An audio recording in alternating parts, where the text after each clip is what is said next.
What's up, y'all? Welcome to another episode of The Void.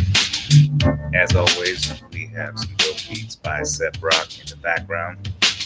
Check out the link in the description for Sep Rock's Bandcamp. He's got tons of stuff. He's a really prolific beat maker. Just tons of creativity. So welcome. Already have some folks with us on YouTube. Awesome. So tell everybody this is not like Fight Club. You know, you can tell people about it. Get them on, especially people that want to like really discuss stuff. Like want to get like, I don't know. They don't have to want to debate or something, but you know, there's some folks that want to have a good, thorough, honest discussion about something. And that's what this whole thing is about, is just talking about what's really happening and how we can sort of wade our way through the bullshit together.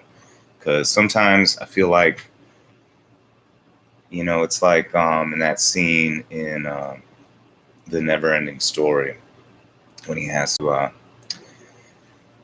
wade through the swamp of sadness. And if he gives into the sadness, he will surely drown and die. And of course, if you've seen the movie, then you know that I don't know, maybe spoiler alert, there's a very traumatic scene where a horse is involved in the swamp of sadness.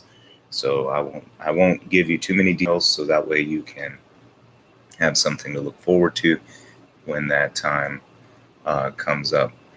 All right, so we got our YouTube channel going. Those of you listening on the archives in the future, you can catch a live show Wednesdays at 9, and we do have a person on. Thank you for joining. Remember, you can comment live in the comment stream on YouTube, or if you're joining us on Facebook, let's see if we have anybody on Facebook. Nope. So whatever. Got YouTube. What's up? Yeah, make sure you stay active and participate in the live chat. You can always Skype too. The Skype link is in the description. I hope it is the right one. I haven't actually tried it. I probably should. Anyway, but we can Skype and we can plug you in on the show. So if you feel like doing that, you can. So in the description, I said we're going to discuss Wetiko today. Wetiko. I don't know how exactly you're supposed to say it. It seems like there's a lot of different sort of versions of this. And I don't know. It's sort of like one of those, you're not going to read like something about Wetiko in the, what's it called? Is it DMS or something? Or, what are the basically the book diagnoses you in a weird way. That thing. It's like, I don't know how do they call it a cycle in Western terms, I guess. I mean, it's based in a Native American, supposedly the Native American source. That's actually not really a singular source. It's shared amongst this concept is shared amongst multiple tribes, like the Ojibwe and I'm blanking out now. Anyway, let me just find it, a little thing, so I can have someone else explain this, because I'm apparently not doing a great job. The Toltec, wait, not the Toltec Indians. Hold on, let me look it up. But anyway, it's a pretty interesting concept, because it's sort of like described as a psycho-spiritual thing. It's like not really, it's not like something you would be diagnosed with if you go to the doctor necessarily. And maybe there's some medical things that are tied to this, but I think it's more of a it's more of a feeling. It's more of something that that people go through. It's like they call it a mental virus. But anyway, let me try to find. I'm going to show you guys some stuff, and we're going to go over any cool vocabulary words that we might come upon, including Wetiko itself. All right, so this guy, Paul Levy, I never actually read the book about it. I just was introduced to the topic in some other, I can't even remember the exact book I was reading, but it sort of stuck with me, and I looked into it a little bit. But I'm really curious to see whether it resonates with folks out in the world, or maybe how you might relate to it. But so he says here, in Wetiko, the greatest epidemic sickness known to humanity, Paul Levy explores the Native American idea of a psychospiritual disease of the soul that has been plaguing humanity for several thousand years. Originating in the human psyche, Wetiko psychosis is currently manifesting as a worldwide psychic epidemic as it ravages our civilization and destroys the biosphere, the very life support of our species. Encoded in this malevolent parasite of the mind, however, is a revelation which can potentially wake us up. So, and it's really this sort of notion that there's a self-serving side. It's this cannibalistic side. It's not even of yourself. It's of other people, right? I mean, that's really what being a cannibal is, right? But it's of the mind in a way. One way it was described is if you've known someone, maybe felt this yourself, maybe you've been hurt somehow, you've gone through some kind of pain, and now you, not really you, but somebody, instead of thinking the golden rule of, something like, what is it? You do unto others as you would have done unto you, right? Instead of, Mike, thanks for jumping on, and thanks for joining. Um, you might see people who get hurt, and instead of ensuring that hurt doesn't go forward because they understand how it feels and they empathize into the future with somebody, right? They get hurt somehow in their life, and then they almost ensure that the hurt continues via them. They become now the vector of hurt, right? That's like a band name, Vector of Hurt, right? So they become that source for other people now, and that is an example of catching sort of the Wetiko virus. And if you think about um, the if you were living from the land in conjunction with nature and within relative limited resources, like probably a lot of Native American uh, cultures were, to some degree. I don't know exactly how. I don't know if I can even believe anybody anymore, other than there's some evidence supposedly, but I don't know. I don't have the time to verify all of them myself, so I can't. I'm assuming, if I trust science and some of the things along those paths, um, there was a lot of working with nature and within the landscape, within um, within these resources. And if you were someone who would not, instead of working with the group, you decided to do your own thing for yourself and became 100% self-serving. Like there's I think it's a Japanese story, like a ghost story, sort of a ghost that has its like mouth is incredibly small and its neck is constricted, but its like stomach is incredibly huge and constantly empty, and it will never be satisfied. And that's sort of like the Wetiko. You will cannibalize your fellow human to your own gain. That you will give up any care for a fellow man or woman, whatever, people, um, without, that you would do that in order to gain for yourself. And some people have felt those urges, right? It almost feels like religious, right? So I guess this is the psycho-spiritual part, but this notion that I'm going to get mine, right? Because they're getting theirs, and I got to get mine, and no one's looking out for me, so I'm getting mine. And if everyone does that, then you're right. And then everyone is like that, and that the Wetiko virus spreads, right? And that's sort of the situation, right? You could see that in people who are willing to be high-ranking people in our government, squander our tax dollars for their personal gain, right? High-ranking people in our society. I said ranking in that you sort of get this sense of them being able to be more powerful than others based on the resources that they have, typically money. What's up, Chris? Yeah, thanks for joining, guys. Looks like we got another. Thank you all for joining, and jump in whenever. And let's talk about this Wetiko.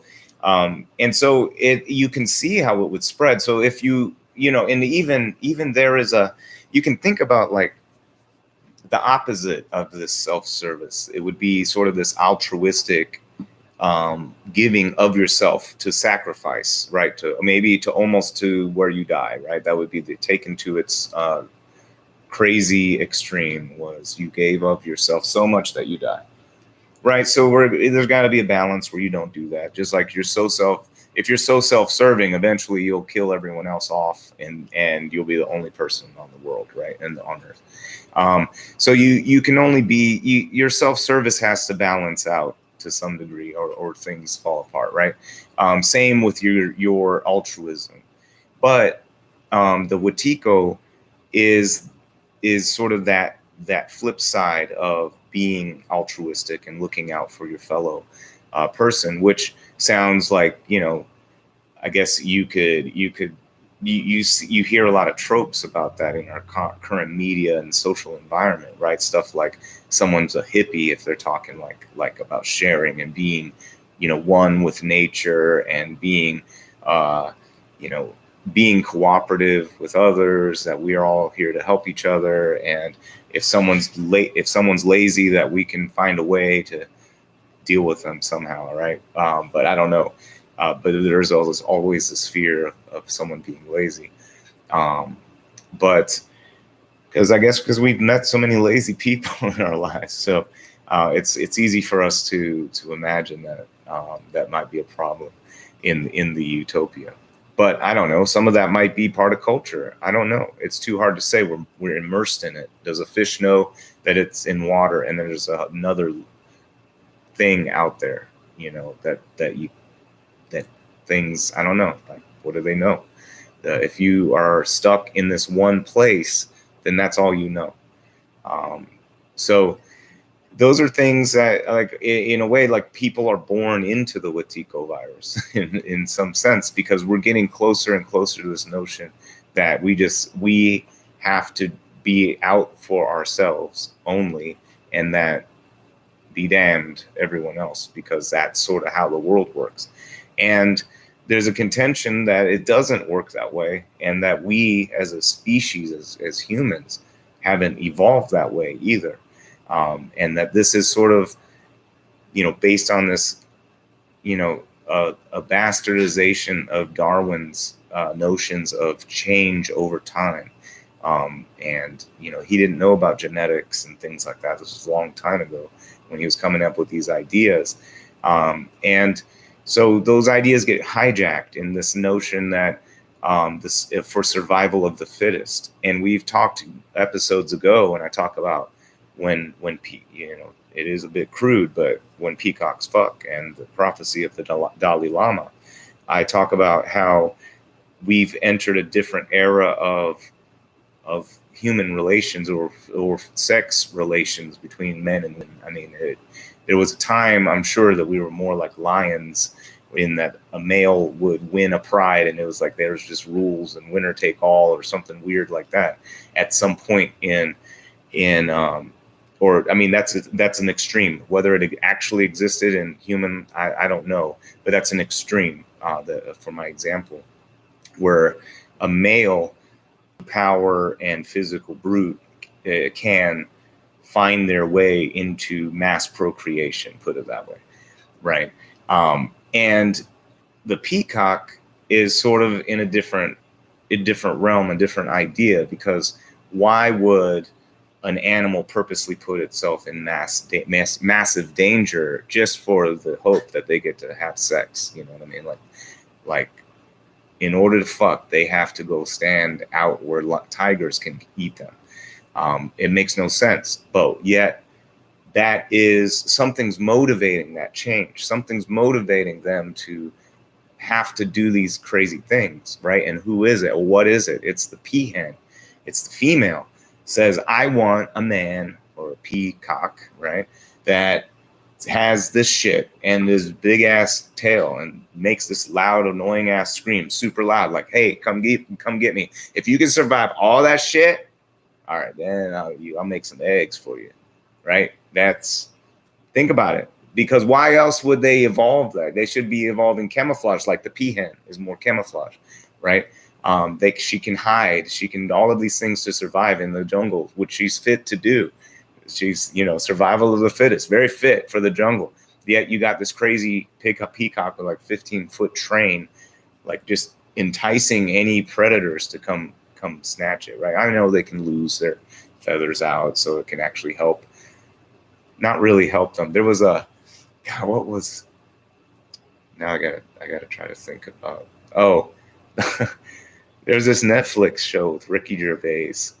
When I hear someone tell me that the peacock's feathers actually help it get away, because when the lion or when the tigers or whatever or baboons grab its train, then they lose some feathers that come out, and that's like there's this Ricky Gervais show about his wife dies in it. I can't remember the name of it. See, these are just, train of thought discussions, so I don't get to really prep for this. So, God, what was the name of that? It's like a life after death, or I don't remember, or afterlife maybe. Okay, anyway, so he's this journalist, and he goes to the hospital to see this girl that like miraculously survives this through this accident, and she got jabbed in this. She's a very large girl, and she gets jabbed in the side, right, and it just like misses any like internal organs or anything really, any bones or ribs or anything like that, and she's like just going on and on about how miraculous it was and how this and that. And the Ricky Gervais character sort of turns to her and says, well, if you didn't weigh as much, then it wouldn't have hit you in the first place. Oh, yeah. Right. That's like the peacock. If it didn't have a damn train, it wouldn't have be caught by the train in the first damn place. It would just be gone. Or if it was camouflage, it wouldn't be getting eaten like the peahen. Right? No, these are not adaptations for survival. These are selective adaptations because the female has selected it. Does that make sense? So when people say survival of the fittest, it's not about the environment. It's about who gets to fuck the most, who gets to have the most. I probably shouldn't use so many curse words because there's probably, I don't know, what if there's young people listening? I just thought about that. Well, anyway, they don't get to have as many babies. That's really the thing. Who has the most babies that survive? That's the name of the game. So there's different ways. I mean, I have thoughts on why the peacock gets away with what it does. But anyway, I'm just saying that we as a species have also evolved. There was a point where man, through brute force, through asymmetrical force, has forced women to do this or that and whatever, right? And you could think of Lothar carrying, dragging Mary by her hair or whatever, Mary or whoever, right? Lothat by her hair into the cave, and that was selection process, right? That's how you procreated the next generation. And now you don't get to. You don't do that anymore. Like as a man, by the way, Jordan Peterson, when you don't know the rules, because he said he doesn't know the rules, he's so confused. You don't get to do stuff like that anymore is all. So you can't physically create your lineage. And this is a change, I think, in our evolution. And when the Dalai Lama said years and years ago, he said that the woman, he said specifically Western women, I believe, but something about women changing the world, being the force to change the world. I think that in a way is part of it, and you see some evidence in that. I believe the sort of outward evidence of that change is this whole incel thing. It's like the incelibate, or not incelibate, sorry, excuse me. They are the incels, involuntary celibates, right? I don't know if you guys heard of this, the incel community. There's actually a dude that shot up a college and killed a bunch of girls because he was so he had such a misogynist, maybe that's word of the day right there, had this misogynistic view of women and felt that he deserved to have sex with them and stuff like that. And just like the fact that in his mind that they were going out with these assholes, and he wasn't an asshole. He just felt that he deserved to have sex with these girls. And he was like mad that he didn't get to. And so because of that, he went and it creates a really crazy thing. If that's how crazy this incel movement is, these people who for the life of them, they will not I don't know what it, I guess, not want to be that way, not think that they have an entitlement in a way, like it existed once before and they feel like they should have a piece of that. You know what I mean? Like, yeah, you could have back in the day, you could grab your cave woman by the hair and bring her or pick one, or if you beat up her mate, then hey, grab her, right? That existed one time. I mean, obviously there's crimes that are committed. You're not supposed to do that, right? That's why you go to jail when you do those things. And hopefully you just feel it in your heart that you shouldn't do those things. But you also would go to jail. So back there was probably, I mean, I'm sure there was a time where that was part of our as humans development, and it's almost like they have echoes of that in their mind, or they see this notion that in some time in the past that they had this entitlement, and now that they're not entitled, they can't deal with the changes that are required to not be entitled anymore. And it's weird. I don't know what it is. Mike says women have the power of the P, and yeah, that means a lot. I think I mean a lot more than the women think. And it's not just sex. It's you know, if a woman desires very specific men that will make the world better, and that was sexy somehow, right? And like when, like, I don't know, I feel like maybe it's not. I don't know. I don't know what the. It's hard for me to really gauge. I don't trust the media, and I only have so much exposure to the outside world of people that it's hard to gauge like some cultural things or throughout our society, nation, I guess. I don't know. So it's interesting. So some part of the show is for people to share. You know, if you hear us talking about something cool and you have something to join in, you dump it down and we talk about it. But anyway, the world's changing, and I just saw that the concept of Wetiko was such a crazy concept, because I think people have felt that they see some people going to great lengths to make ends meet, or to achieve some status, or to achieve some level of greatness, or even this idea that wealth, your worth is determined by your wealth, right? If you can make money, either help someone else make money, and your services therein are highly sought after, then obviously you can get more money. But and that there's your worth, but that worth only comes, you know, like, I don't know. It's so weird to think of a human, to me, like, to have to, like, how do you articulate this notion that someone can be worth something outside of the money they're able to attach themselves to? And you know, that idea is lost on a lot of folks, you know, because they're out there in the world.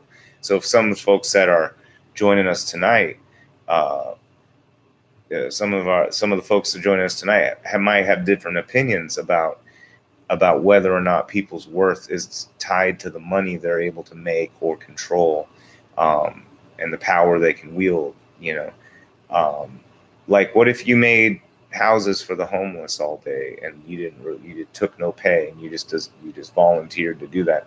Maybe there's ways that you could do even more by starting a business and all that stuff. But what if the skill that you have is to build houses, and what you do all day is build houses for the poor? Is your worth tied to the money that someone else can make, or that you could make selling houses?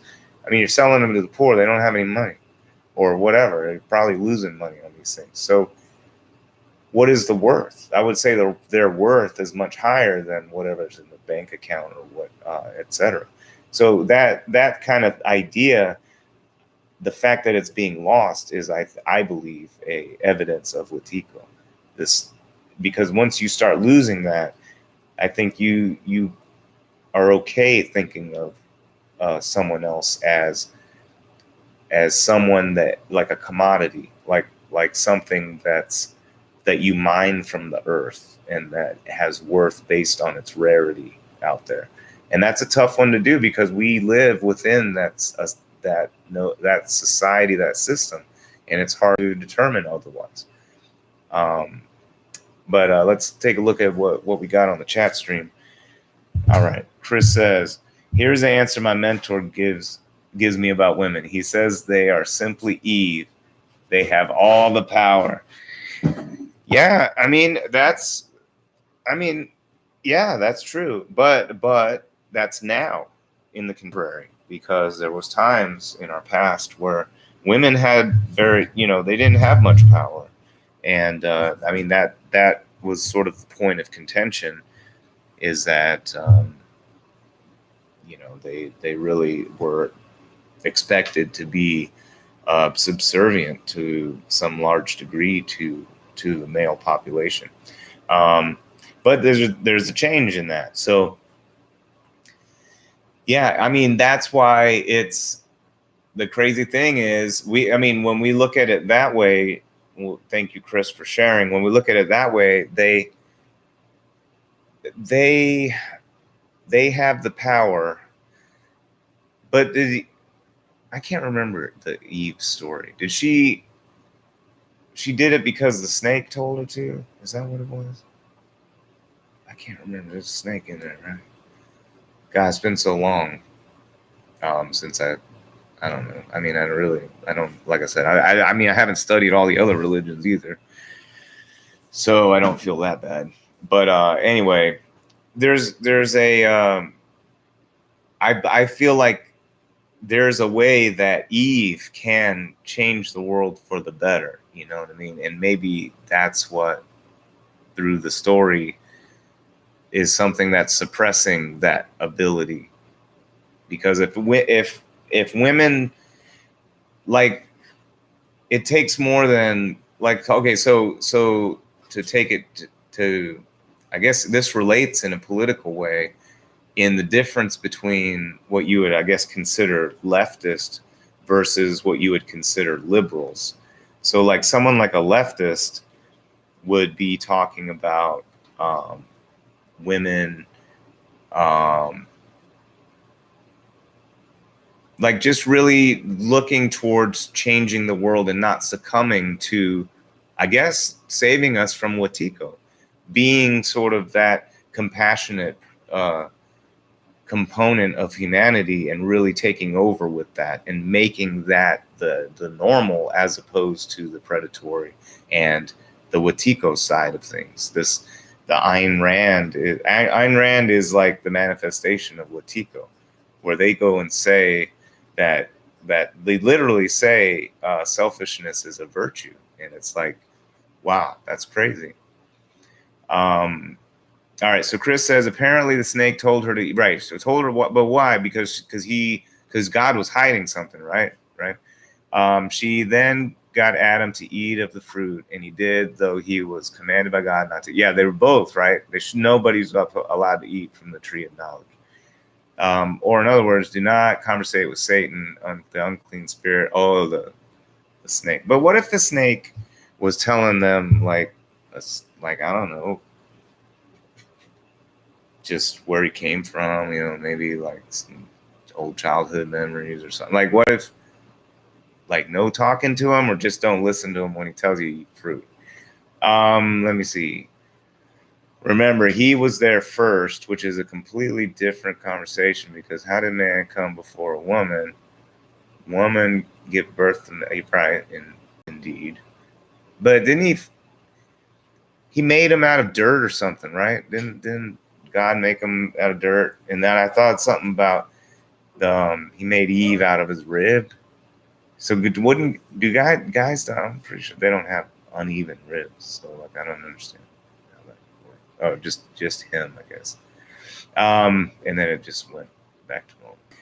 Remember, he was first. Okay, yeah, and then so he got the commandment, and knew what was not to be done. His wife Eve comes and still gets him to do something he knows is wrong, will alter his existence. Yeah.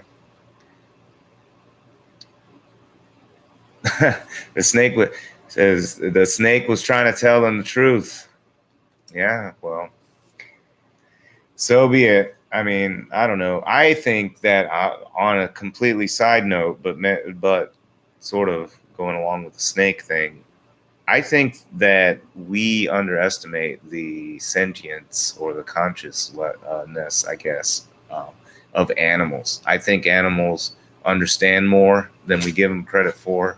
Um, I think they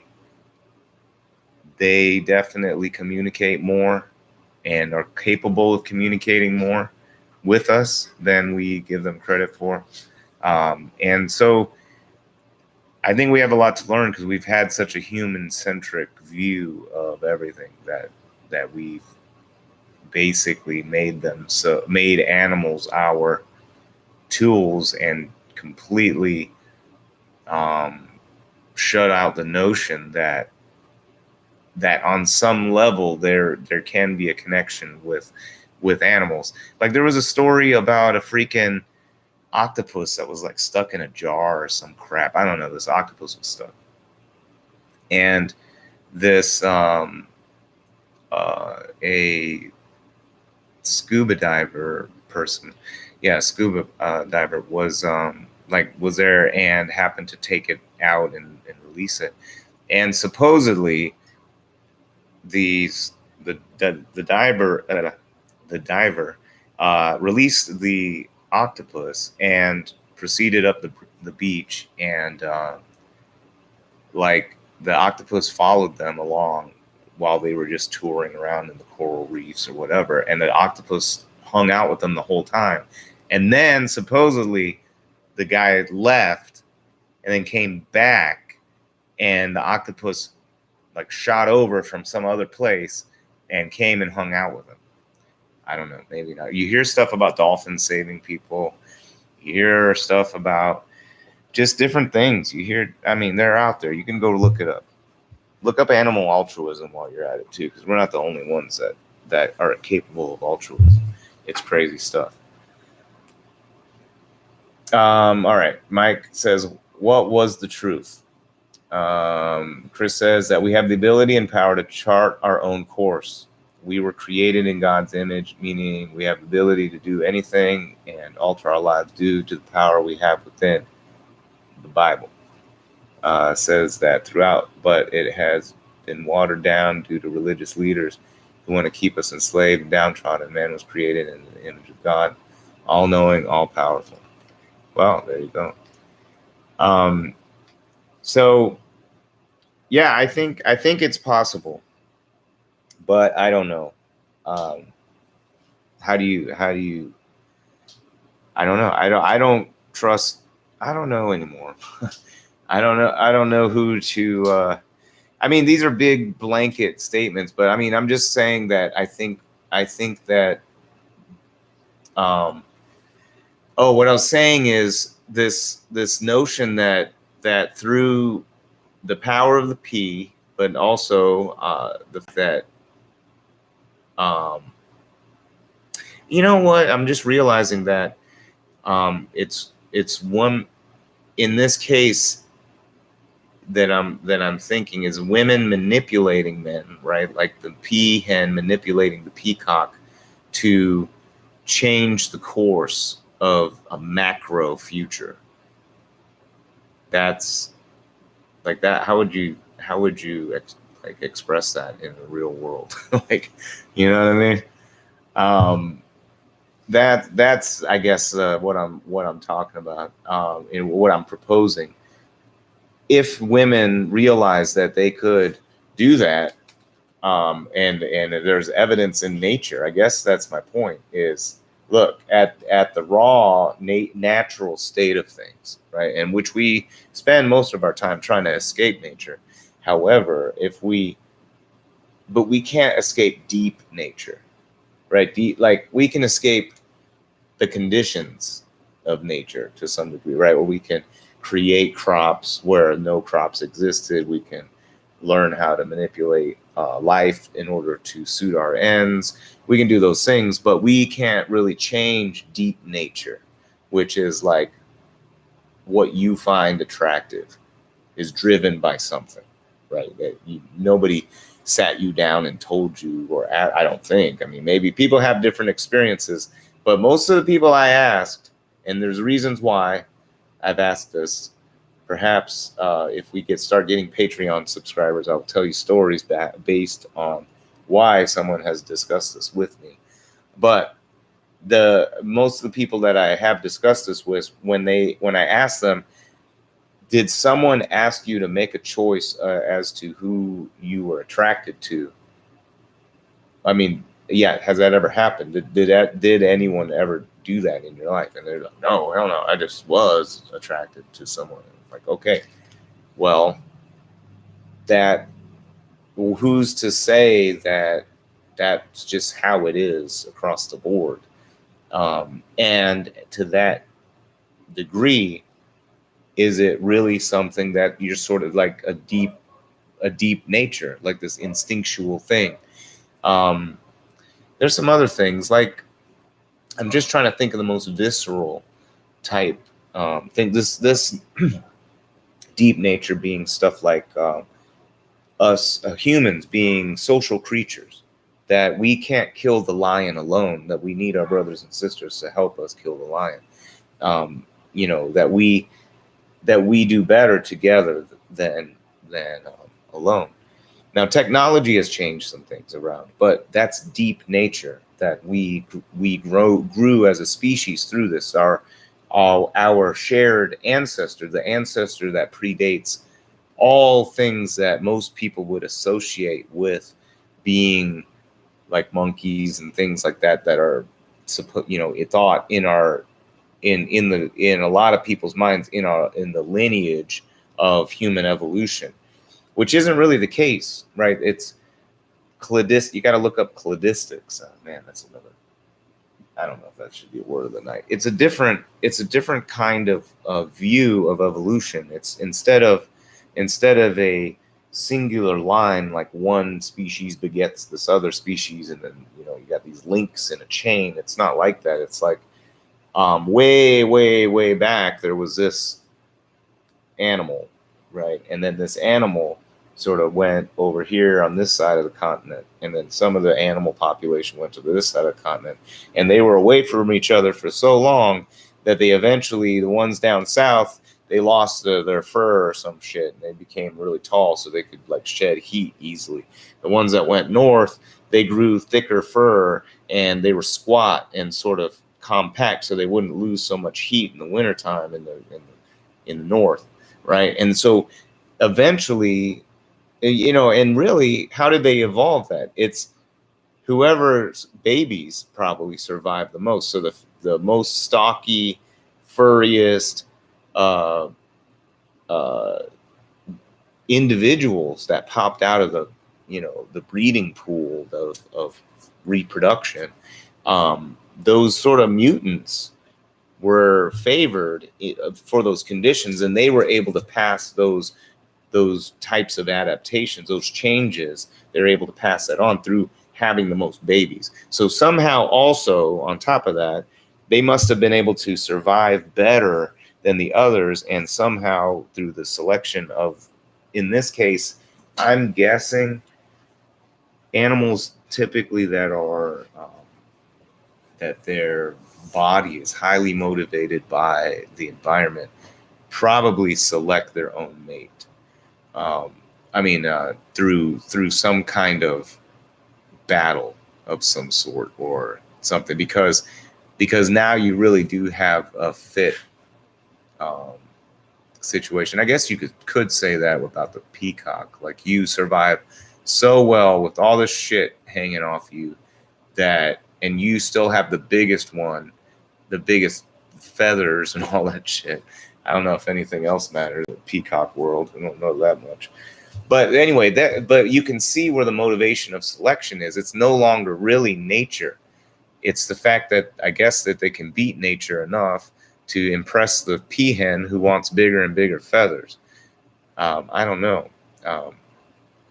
I don't know. And now we're approaching a time in our contemporary culture that I wonder, is it misogynistic or sexist to imply that women have great power in their ability to manipulate man through their selection of who to have babies with? I don't know. Is that, I mean, that's probably, maybe, I don't know. But I feel like that's deep nature. That's part of the deep nature. Now, what does that really mean? It's not so much about the having babies part. It's about, it's a mind. like a mind virus, like the opposite of Wetiko. If the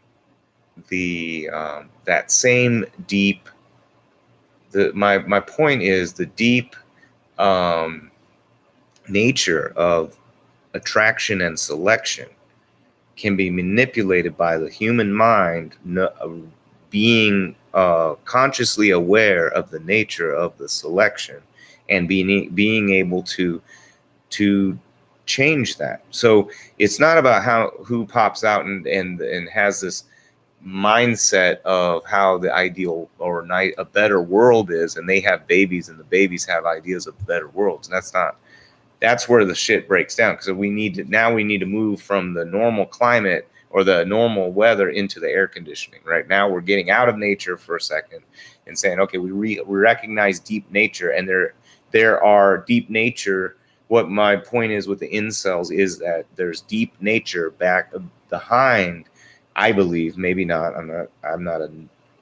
I haven't studied these people, but looking at it and knowing sort of how things sort of work in nature, you can sort of put these two things together. So there might be a component of deep nature with these incels who feel like there's a way for them to sort of force their way into doing what they want to do. But what we also see in our artificial condition that we're living in is that most of these incels, not all of them, but just the ones they show on TV, but the ones that are the ones I've actually sort of ever sort of had been privy to in any way, which might also be propaganda, because I don't know a lot of no one's come out to me and said I'm an incel and this is how incels work. No, that's never happened. So I don't know that much about incels, but I believe there's some deep nature going on there. That there's a primal drive for a winner take all, or the survival of the fittest. However, the irony is because of the artificial nature of our society, not artificial, but artificial compared to the deep nature. You can't. They're protected from they can never actually try to physically best somebody in that way or whatever, I guess. I mean, I don't know, maybe they have, but there's a fantasy about it. And maybe there's other means or vectors by which they wield this power that wins the harem of hot babes that the quote unquote alpha male or chads are able to get. And I think that's driven by, Freud probably talks about it in some shit in a much better way. But I'm just saying that for me to understand it, it makes sense to think about it in sort of these natural tendencies that we can sort of see in nature, the peacock being one of them. But just as Wetiko spreads, I believe that by women, they have a force of asymmetry there that they can wield if they felt. Whereas men had the time. There was a time of the lion. We have now transitioned.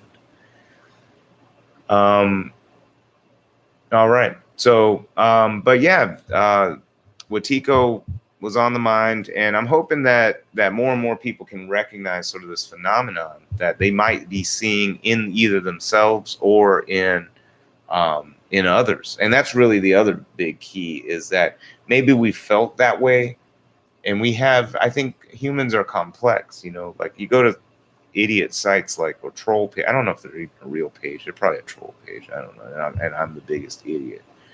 But the Atlas Society, I heard today or not today, but recently, that they were a funded site, sort of a la Turning Points. And it's just which basically means propaganda, and they themselves never engage in thorough debate. They always leave it up to their followers, and they fail miserably all the time. But Ayn Rand embodies Wetiko. And this, they literally say selfishness is a virtue, and that altruism is an enemy of individuality and the individual. And I disagree wholeheartedly. I mean, how many people do you know that always talk about this? Like, they always want to be the martyr, right? They always want to be the, like, seen as giving up so much for everyone and doing all these things. It's like there's this primal drive for that, some deep nature, right? It's a it's a survival mechanism for within the group. It's evolution happening from within the group of in the society. And sometimes it's manipulation. Sometimes it's real. Some of us do real things and do make major sacrifices for others, and it's just some primal drive. We almost don't even feel good about it at the end. Some of us out there, I say us as assuming I feel this. Maybe I don't. I don't know. But there are some folks out there, I'm sure, that feel that way, or there's a whole spectrum of ways that people are, and we have this sort of duality between being self-serving and being at service to our fellow. And I believe that humans are a complex mix of that. But you get people like the Atlas Society and Jordan Peterson, even, he's supposed to be a psychologist. And they just humans are either one way or another. Human nature is.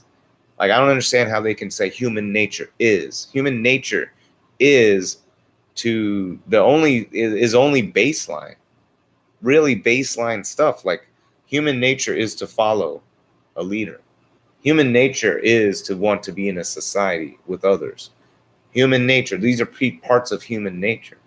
There is a component that in the Wetiko virus, unlocks this component, to use a concept that can describe this notion that instead of working together in order to all gain together, we have people who seek for themselves and will also consume others to benefit themselves.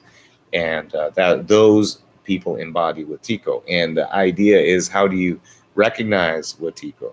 How do you now, since you've recognized it, dispel Wetiko, right?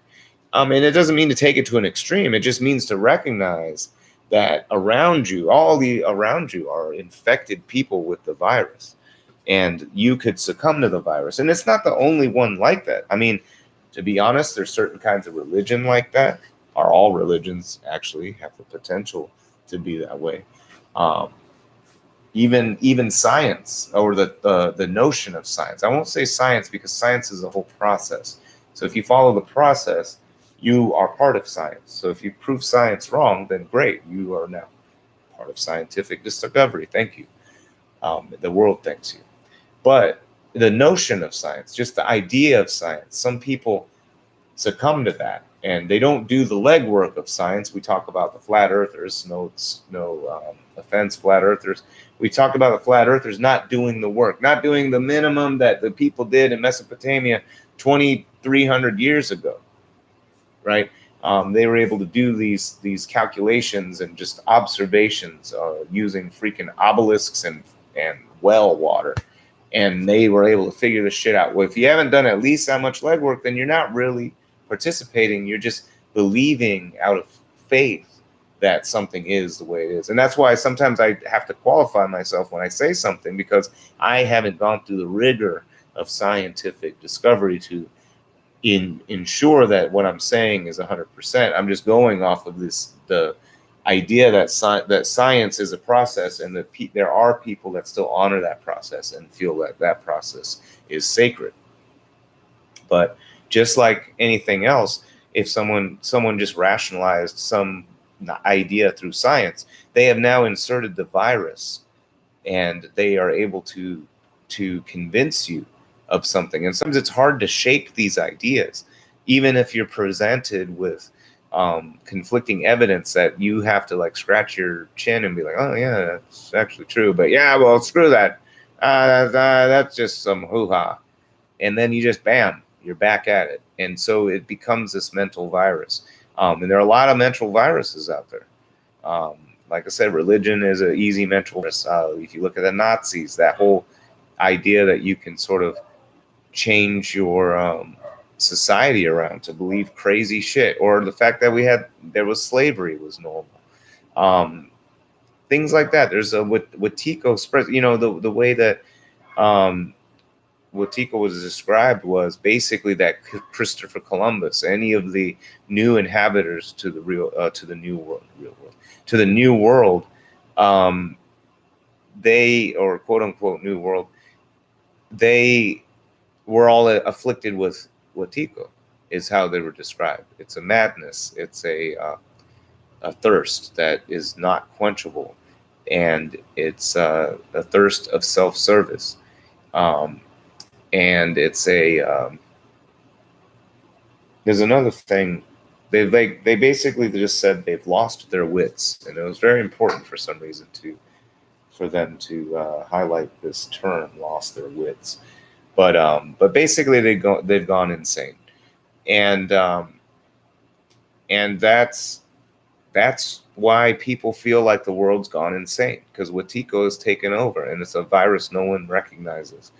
And well, not, I mean, hopefully everyone now recognizes it, but if you don't recognize it, you can't treat it, and that's where things start becoming a problem. Let me check our Facebook. It looks like there's some people that are joining in. Looks like we got some folks on YouTube. Thank you still for hanging out and joining and commenting. Got a lot of good comments, keeping the conversation alive. Yeah, because I mean, I think we need to have fellowship and talk about these kind of concepts, because there are people that think like completely opposite of how we do. But I believe there's deep nature, these visceral natural tendencies that we're able to unlock within them somehow.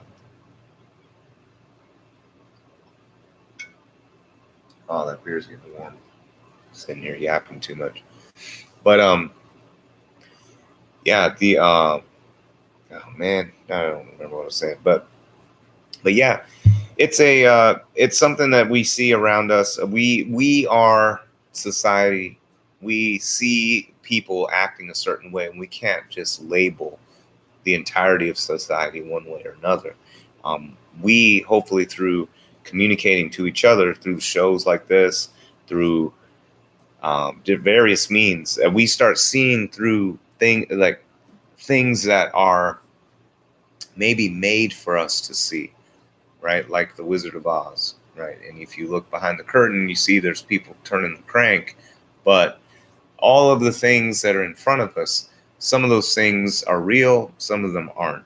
And when I talked about the Hold a Pale Horse, he talks, he's supposed to be giving us a peek behind the curtain, but there's so much. Imagine, you're in Wizard of Oz time, in the Wizard of Oz, and you knew this whole time you were telling Dorothy that the wizard was in fact just this little man that's controlling shit. That would be a conspiracy theory, right? Until Toto comes along and pulls the fucking curtain. You don't know. So who's going to pull the curtain? Who's Toto for us? That becomes the question. Maybe William Cooper thought he was Toto, and he was pulling the curtain back to reveal the reality. But the thing is, in a world of lies, the truth is madness. It's fantasy. It means nothing. So him telling us and then blaming us for our own ignorance is a little unfair. All right, deal. So DJ, hey, what's up, DJ? Someone told me Adam lied to God about eating the apple. A man's punishment is to have Adam's apple in y'all's throat, because man's mouth are lies. Shit rings. Joke. Yeah. Damn, I might need glasses. Shit. Need a bigger monitor. I do have a Patreon link in the description, by the way. So shit rings true. Yeah, I mean, I don't know. I mean, I'm like I said, I'm not really a biblical kind of guy. I don't know about the Bible, but I've just been thinking about this notion about not running into, but meeting a lot of very religious folks, and this idea of God speaking through someone who's not religious. Because why would God do that? Because the message is that there is a way to be holy without succumbing to the confusion. It's almost like a net, like you're caught in a net of Scripture, when the tenets of that you're really trying to embody really are so simple. They're so easy, so simple, that you don't need to be caught up in these things. And you know, oh man, there was something else too about it. But anyway, so I always wonder if that's if that's one of the big questions that you have to ask is why are you so deep into the Scripture and doing the bidding of God as you have been told God once bid, etc. Like because that the bidding of God is also interpreted to you through the writings of the Bible itself, and then also through the priests and rabbis and all these people, whoever, right? And so why are you doing these things, these defined things? Why are you doing it? For your salvation, or for what, right? And sometimes if you look at the true motivation of why someone's doing something, it all comes down to some selfish need, which is sort of the antithesis of the purpose of being godly, or at least what God wants supposedly in you. That you are being honest, that you are doing, that you are simply serving to serve, not simply serving to serve yourself, right? Though Scripture talks about the rewards and all this stuff. You do good things and you'll get this carrot at the end. And yeah, that's why I'm saying, is that really the real reason why you should do the things that like, don't be an asshole, don't lie, cheat, steal, things like that, don't harm other people? Actually, you know what is pretty interesting? Just keep that in your mind. So like, we're like these commandments, in a way. Like, for instance, like if you strive to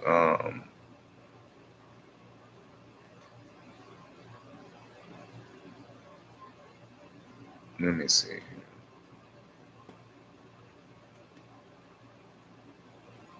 I'll tell you in a moment. So, like, for instance, if you were to strive to act with compassion and empathy towards all creatures in accordance with reason, the struggle for justice is ongoing and necessary pursuit. Um, Let me see here. Let me see if I can find some things to share with you here.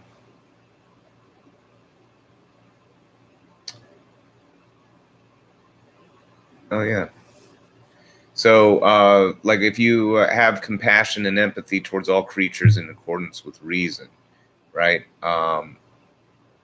That the struggle for justice is ongoing and necessary, and its pursuit should prevail over laws and institutions. So laws and institutions are different than justice, right? We've seen that before. Like, it used to be against the law to not enforce segregation, for instance. You would be breaking the law, or there were slave laws, right? So laws and justice are different. One's body is inviolable, subject to one's own will alone. The freedom of others should be respected, including the freedom to offend. To willfully and unjustly encroach upon the freedom of another is to forego your own, right? So do unto others as you would do unto yourself, right? Belief should conform to our best scientific understanding of the world. We should take care never to distort scientific facts to fit our beliefs, right? Because science is a process. It doesn't matter your beliefs. Science doesn't care about your religion or your history, etc. There's a process that you follow, and you interpret it, and you put it up for peer review, and those peers have to be able to meet certain standards in their review, and it's universal. And so some things work well with science, some things don't, like the economy does not. And so it's basically pseudoscience. I mean, there's some things that are relatively scientific, but the economy is based a lot on human action. And then also the government has a lot to do with that too. All right, so what else? People are fallible. If we make a mistake, we should do our best to rectify it and resolve any harm that may have been caused, right? So we admit our mistakes. We don't lie, right? Just do our best to rectify it and resolve any harm that may have been caused. We make mistakes. You know, life is like a maze, and sometimes you don't know you're making a mistake until you run into the wall. And now you got to turn around and you made a mistake. What are you going to do about it? You got to just rectify it and go back on your path, you know, and eventually you'll make it to the end, which, you know, I don't know if it's a race to the end or whatever, but there's an end somewhere to what, I mean, actually it's not life itself. It's life. Life has within it a maze, and you can't get mad at yourself for hitting a wall. Now, if you keep hitting the same wall over and over again, you should get mad at yourself. All right. Every tenet is everything we've just said, right?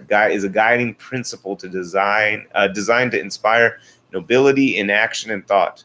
The spirit of compassion, wisdom, and justice should always prevail over the written or spoken word.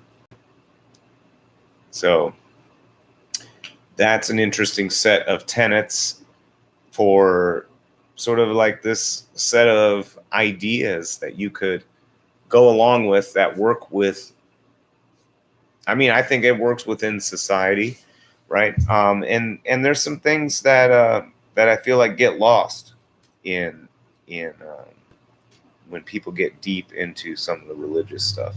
And that's why with Wetiko, I wanted to look at it not as a religious thing, because it wasn't 100%. It was more like like a spirit thing. I don't know what the difference between spirit and religion is. You guys know, but it's more like something that we're conscious of, but we can't really.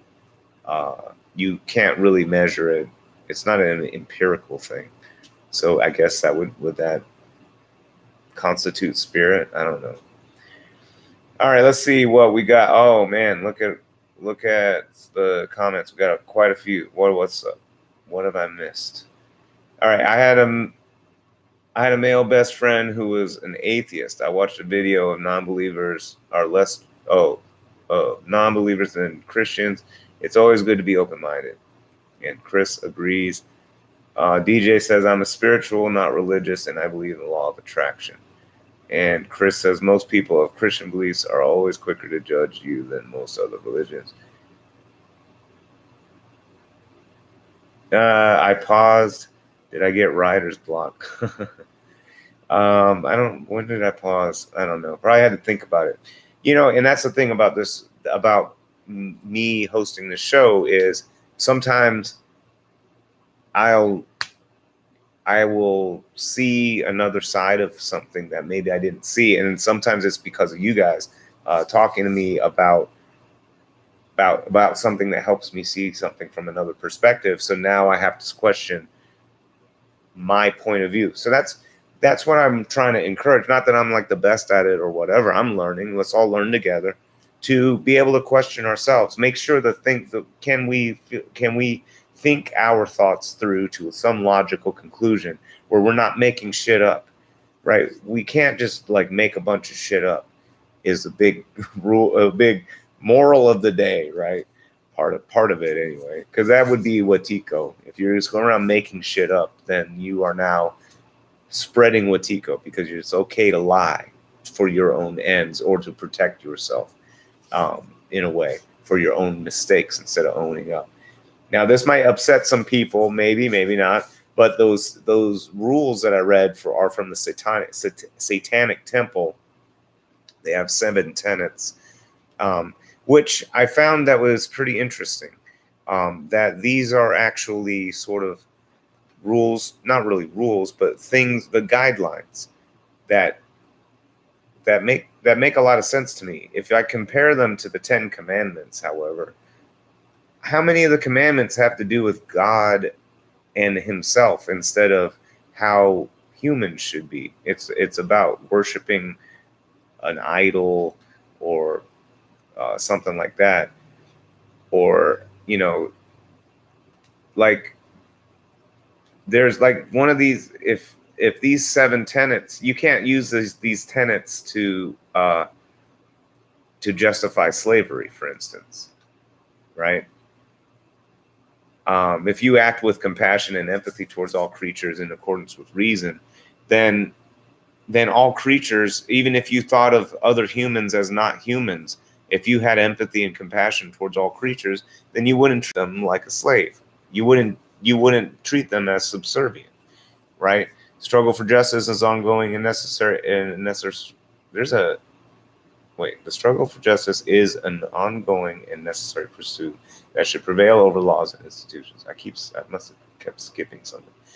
Anyway, yes, right. That's something hard for a lot of us to understand because it's the law. So that's why some people are having a hard time reconciling this whole crossing the border thing. There's law, but then there's justice. So some people feel like, well, crossing the border, it's justice for you to be in a cage. And some people would say, no, crossing the border is justice in a way for us because we messed with their countries and we shouldn't have done that. And now they have weirdo leaders and now they can't do anything. And guess what? What if they wanted to do a socialist uprising? What would happen? Boom. U.S. would come in and suddenly find all of the resources that need to be taken over.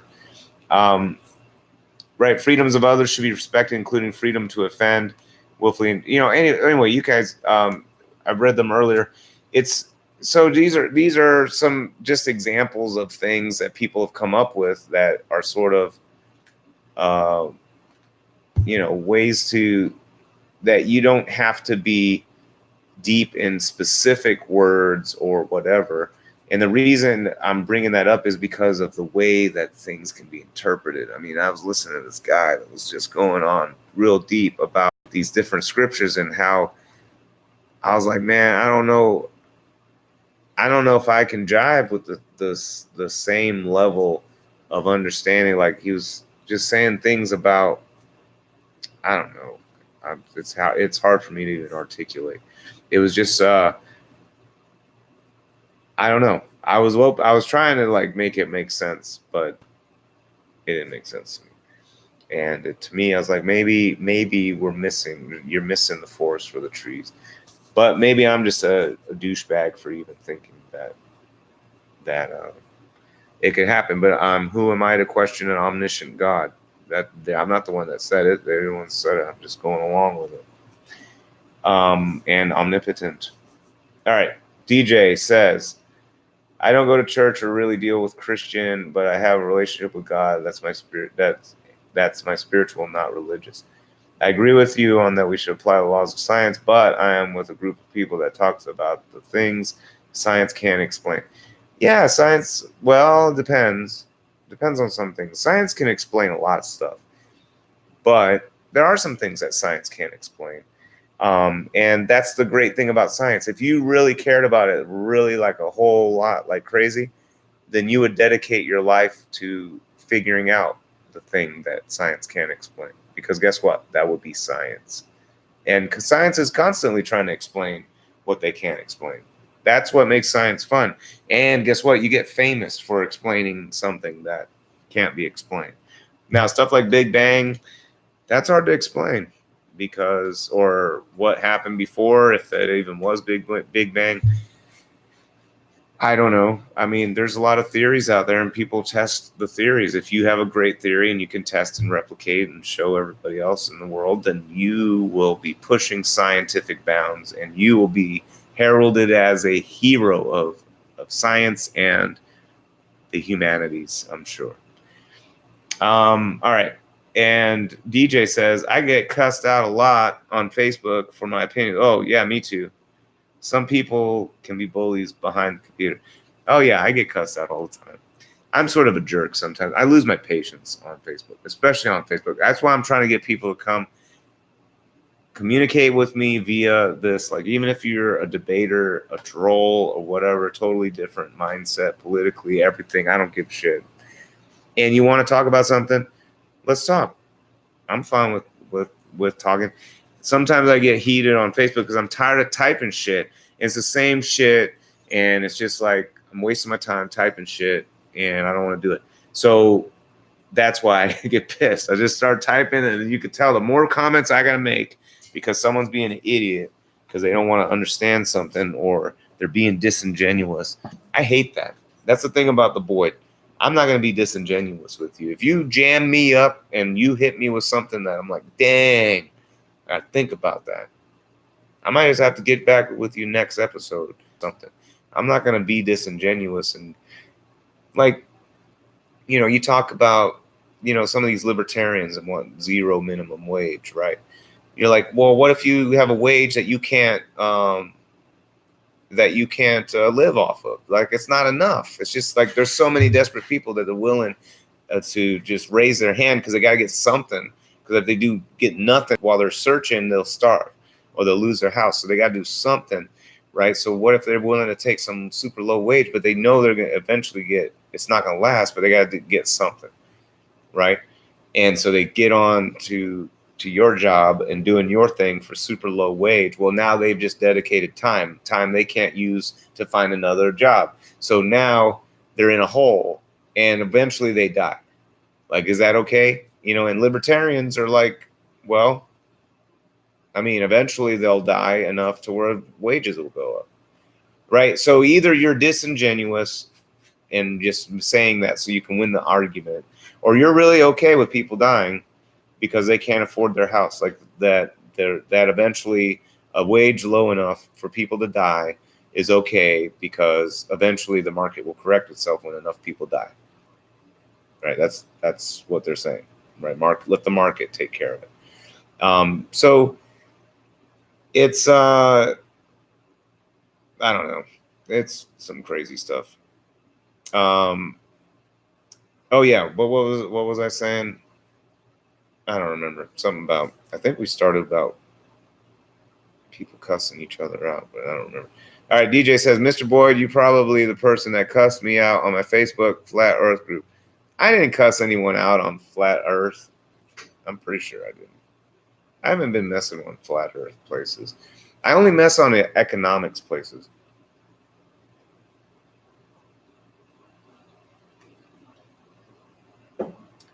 I think that's where the battlefield's going to be. Economics. Because it's only going to get worse. Market's going to get worse. Wages going to get worse. Everything is going to get worse. To the point where, because there's economists out there that have been saying since the 90s, they've been saying that America's been living off of an artificial sort of, it's not really artificial, but it is in a way artificial now, sort of artificial standard of living because they're able to afford such cheap stuff from other places that don't have the same standards as America, right? So if we knocked America down to those levels, really, that's what should be happening to the economy.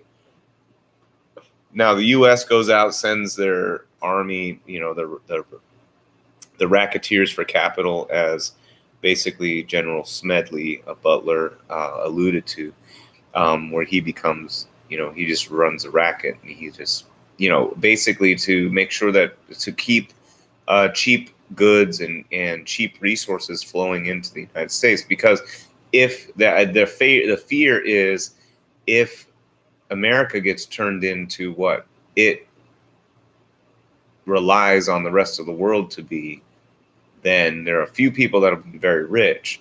However, with America being as armed as they are, will they be okay with that? You know, I don't know. And as people go broke and stuff like that, will all hell break loose. So and people want to get reelected. And back when I guess they couldn't rig the vote as much now as they do now, they wanted to make sure that they could get elected, so they try to make some things appeal to the country, etc. But but Chris, I couldn't see what Chris put on there. But for some reason on my computer, it just shows up as I guess what is it? Would it be YouTube, or would it be not the monitor, right? That it wouldn't be able to show an emoji or something. I think there's whatever he put. It's just a square on on the chat line. At least from my point of view. So maybe that means it's maybe that means are you on a Chris? Are you on an Apple product? Maybe that's what it is. It's like proprietary or something. Oh yeah, that's what I was talking about. So I didn't cuss you out on flat Earth because that debate's going on. Sure, okay, people want to battle that out. That's fine, but that's not going to affect people's kids and the American populace. American people are going to hurt pretty soon. It's going to get worse. People are already hurting now. It's going to get worse. We've seen worse in our history. We have amnesia as a society. Wetiko takes over and helps us with amnesia. But yeah, we have amnesia. It's been really bad months. We've had depressions. We've had really bad economy. And it's already not that great. And when it hits, it'll hit pretty hard. And it'll be interesting to see how people react. And I think that if you understand how to talk to the people who are the most polar opposite, and if you can win over, not them, because not everyone will break the virus before they die. They will always have the virus. But sometimes you can, in that battle, there's spectators, and you can catch so many that aren't caught up in it. And so when I go around trolling those people, I do cuss them out sometimes, but only if they cuss me out first. I might allude to them being real ignorant or something, usually in a smart ass roundabout way, but not directly. And then I get pissed, and then I start sort of cussing them out. I don't really even cuss them out. I usually just allude to them not being able to understand what we're talking about, which is rude. I shouldn't do that. But they don't care. I mean, I'll say the same freaking thing over and over again, and they'll ask me the same question over and over again. And it's like, they don't want to understand. And that's what drives me nuts, that you can't have a real conversation with people. So hopefully there'll be people, keep inviting people, try to get them on to debate or whatever, especially people that have conflicting ideas. Let's get those ideas out in the open. And I'm looking for some of those things where there are some really good arguments that are presented, that are like, that there's no, that we can't work our way around. Because I've been digging around with some of the, most famous, reading some of the most famous folks on sort of that side of the economic spectrum, the ultra capitalists and neoclassicals, if you even want to get that nerdy with it, and the Austrian school versus Chicago boys and the Chicago school, in that side of that realm of the economics. Yeah, I mean, it's just a bunch of crap. I mean, it all goes back to the market and talking about market fundamentals. And I don't care about the market. We are always going to have a market. You will always have, even if the government says only the government can make shoes. Guess what? Some some hero, patriot, will make shoes in their basement and sell them outside of the government system, right? So the market will always exist. It's just about the relation between the money and the people working and creating that value. There'll always be a market somehow, some way. But the market could change, though. The market could change when people decide they don't want to be part of the market anymore. right? So if people, if there's a revolution, because it truly would require a revolution for capital and labor relations to change as much as it's basically the same little revolution that would be that it took to end chattel slavery, the same amount of fight would be required. So I don't know if that means hot revolution, but it would be pretty big to uproot the notion of wage slavery and to create a culture. And it's all it is a culture, because all we have to do is change the rules of how we interact in general, what's acceptable. Like, it's not acceptable to own a human being and have them do stuff. That's just not acceptable in our culture, and we have rules that say so. Once the culture says it's not acceptable to buy someone by the hour or buy somebody by some specific amount, without them being part of what you're growing, that will change. That idea will change.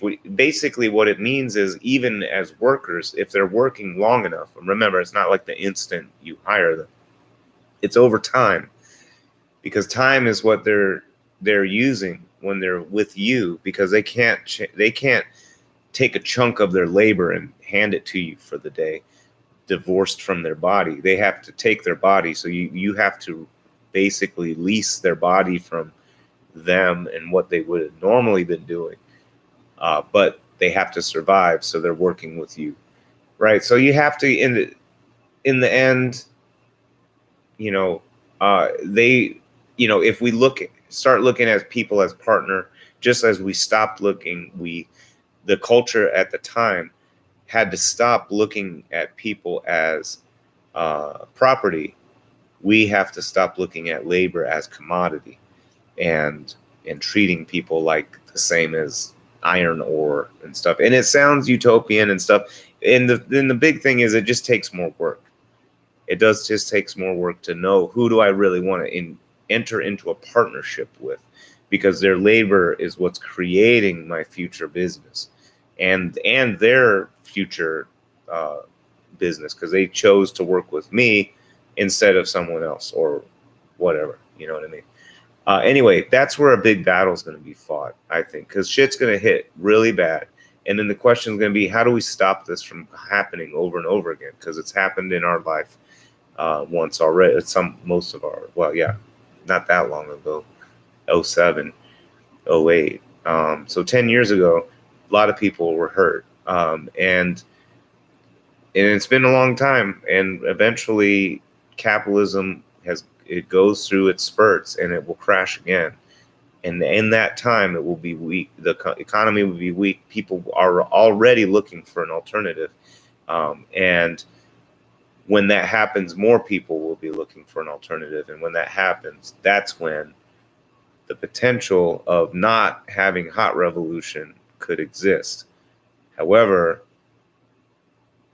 there could be hot revolution just because conservatives would see this as a change in status quo and too much government power to tell, just like they said it was too much government power to say that you can't own somebody. It would be too much government power to say that you shouldn't have wage slavery or whatever. And even if you try to change it legislatively, there might be a run, an attack on the White House, for all I know. I don't know, but what folks are doing, there's a lot of threats already out there based on what they would do to liberals and folks like that. So I don't know. It's hard to say. All right, let's see what we've got going on. It's a laughing face. Okay. I can't see laughing face. It's just a square. I don't know. Chris drank some flat earth juice about 2 years ago. That's just an open mind, that you're able to say, hey, you know what? I'm open to checking out what's going on and why are people saying these things. But if you see the reasons why they're saying it, and then a simple Carl Sagan video can show you can do it yourself, then it's like, okay. there's still some work to be done if you truly want to be part of the process of science. Uh, so Earth to flat earthers, you need a little bit more process. But once you get it down, and but I guess there's some that take the conspiracy a step further, that the whole scientific process is a conspiracy. Which, I mean, I don't know. It's just a set of sort of rules of how you would go about conducting your scientific research. So, and it's been around for a long time, so I don't know how it's corrupted. But now, I'm not saying that publications aren't corrupted. I'm not saying the vectors for information aren't corrupted. I'm not saying that analysis and critique and publication, or I already said publication, but what gets funded isn't. Whatever, you know what I mean? So there's a lot of things that can be corrupted.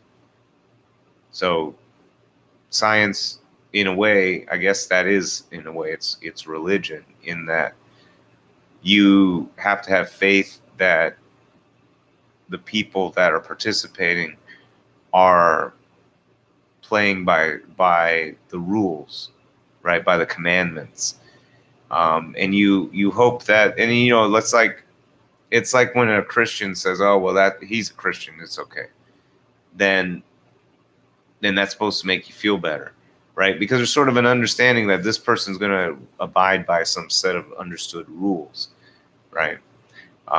Anyway, that's one aspect of it. But let's see what else going on. DJ Forte says, "I am confused about your political affiliation because I agree with you on some things and disagree on other issues. I'm a left-wing nut. Miss Boyd, you are teaching me a lot about talking about social issues. How do you feel about Bitcoin? How do you feel about one? How do you feel about a one world currency? I think one world currency is dangerous. A Bitcoin is interesting because it's something that's outside of the monetary system. So, it has these crazy fluctuations right now. And it shot up in value like crazy. Most of us pretty much in the back end. Supposedly, Facebook's coming out with Libra, which is its own type of sort of pseudo cryptocurrency. And there's a notion that Facebook will, if you think about it, the total number of people that are part of the Facebook network, it rivals, if not is, how many people are on it? 3 billion? I don't think there's a nation on Earth with 3 billion people. So it in of itself can represent a nation. So once they create Libra, it will be in a way a world currency because Facebook already is worldwide, and if they have a currency that works across all borders, then it has now become a world currency. To a degree, the dollar is sort of world currency. But it's always, and the Libra and the dollar, any of those things will always be in comparison to something else. So that's tricky. And also stuff like Greece, when Greece failed, having one currency, the euro, made it very difficult for Greece to manage their debt and manage their commerce and stuff like that. They had to work within the euro, and it made it hard for them to sell olive oil for cheap, etc., or whatever, because they still had to buy euros, and it just didn't convert as well to where they could sort of degrade their currency to make it so that people could buy their stuff for cheaper. Everyone just had to buy it for a certain number of euros, and everything around them cost a certain number of euros, and that just sort of stayed that way, I guess. So it was like an inflated price. So DJ Forte says, "I love Walmart. Why are they closing?" I don't know. Well, you know what? That's in the finance world.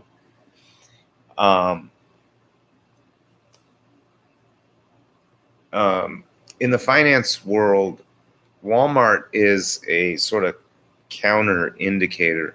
But sometimes I wonder, though, if the actual economy is so bad for the working class that we are now seeing one of the contradictions that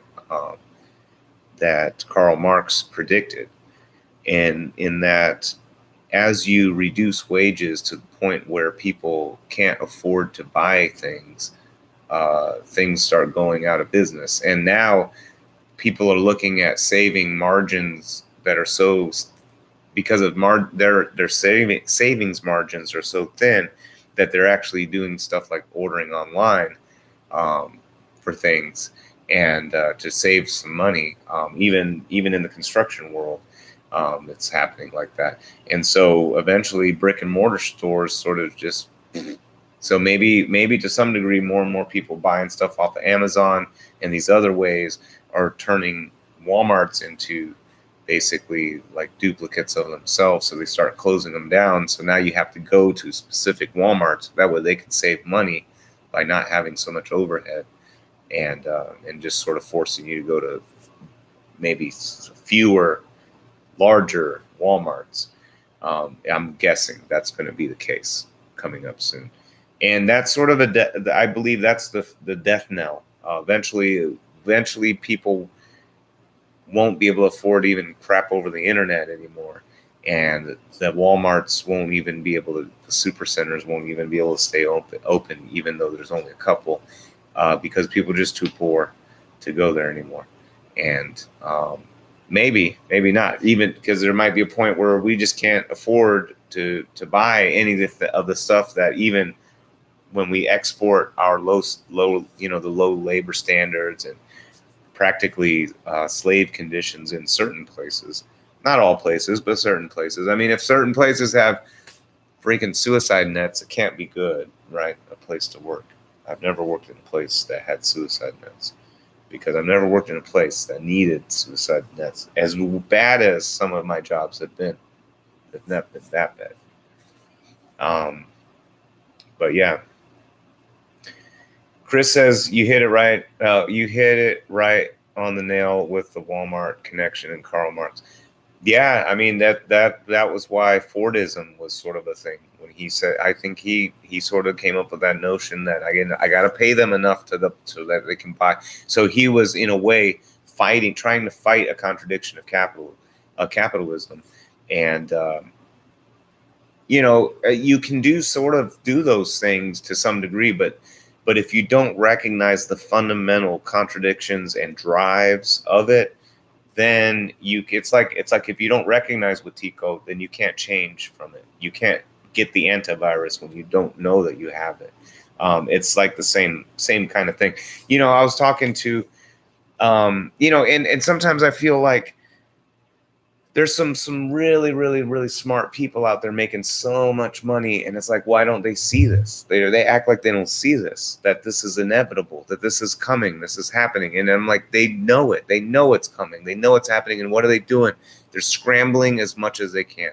They're trying to get as much as they can, hungry hippo, as fast as they can, as much marbles as they can before the shit collapses, is what they're trying to do. And they don't care who goes along with them, which is all of us, because this system has allowed certain key players. And when I say that, that might be a few thousand firms, and if a few thousand firms worked in concert because of not necessarily collusion, but because of shared concern, then our whole apparatus could take a hit, which means people are out of a job. And that means something, because there's no alternative to a job to stay alive. You have to have a job, unless you have even unemployment's a tricky thing. All of these things are hard, because you can't just go from working one day to unemployed to living off the land in reality, right? And you can't. There's no land to live off of. There's no commons. It's all belong to the government or to someone else. So that's why it's such a big deal, and it's a captive population.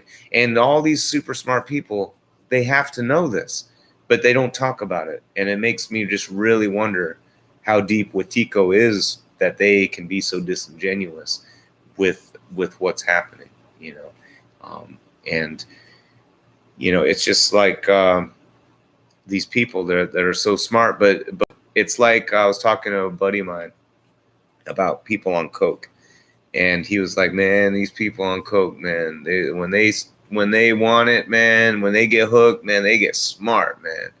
That's the thing, man. They get smart ass people on coke. And I was like, well, what are they smart at though?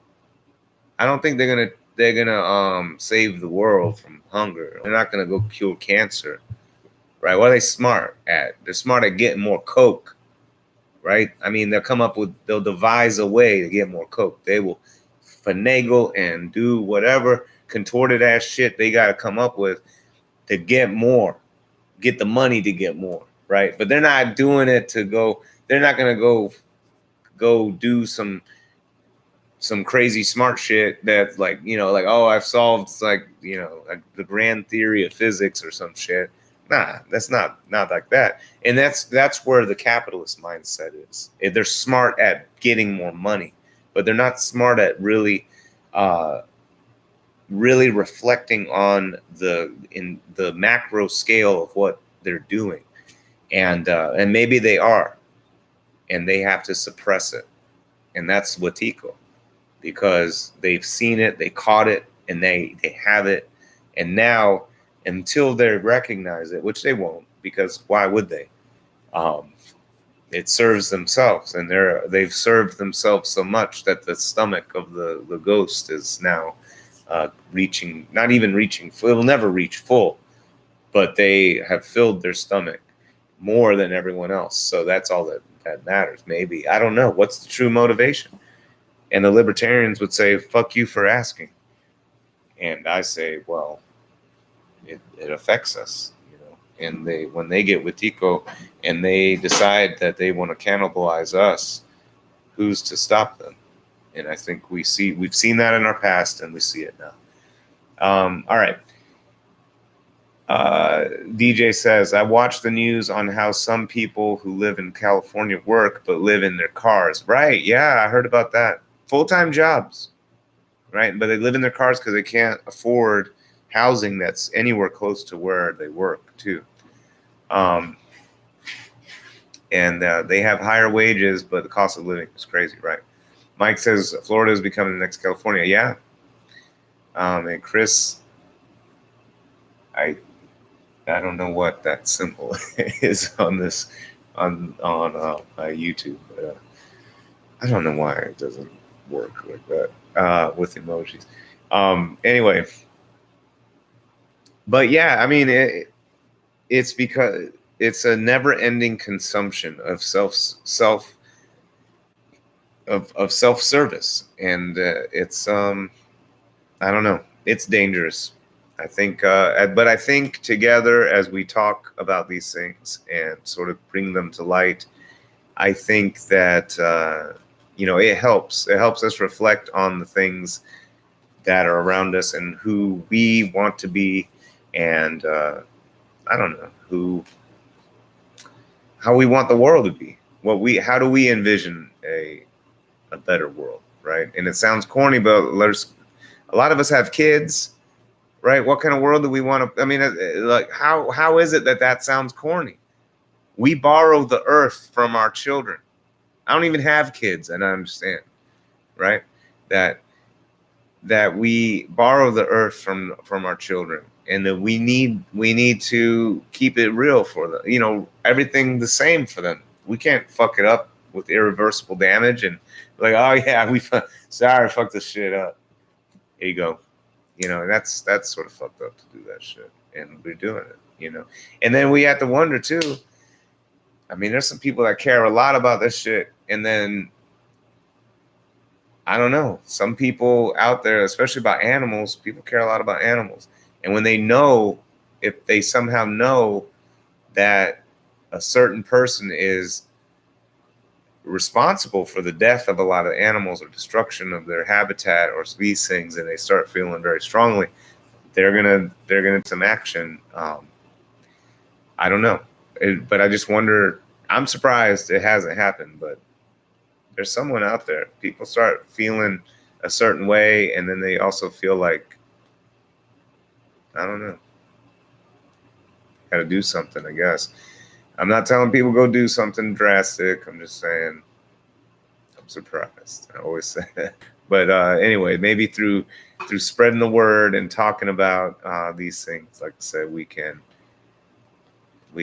help people become aware, and we can dispel Wetiko and be better people because of it, and not be consuming cannibalists. DJ Forte wants to be the cat lady with 16 cats. I mean, more power to you.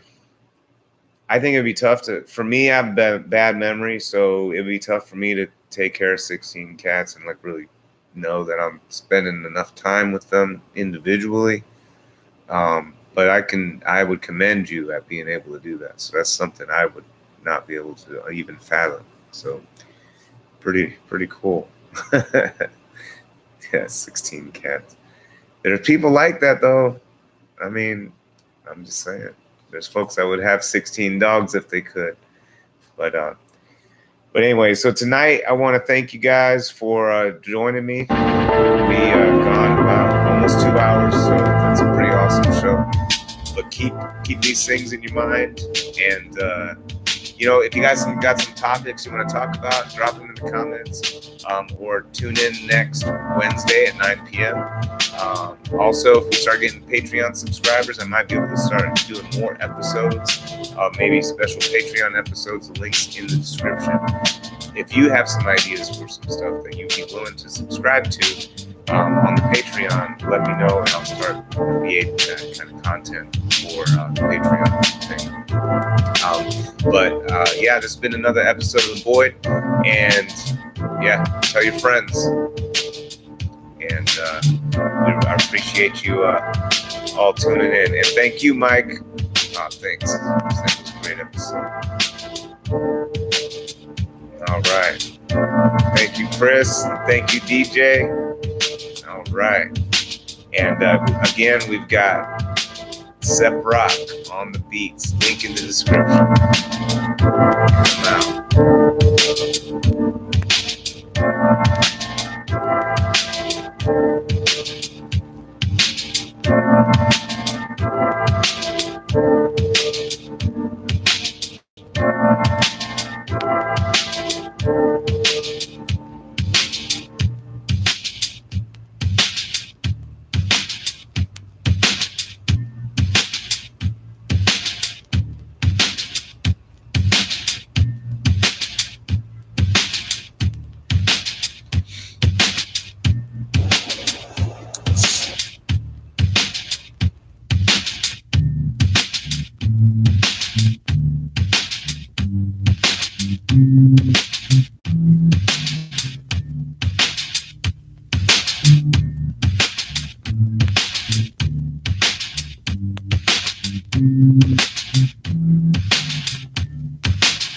You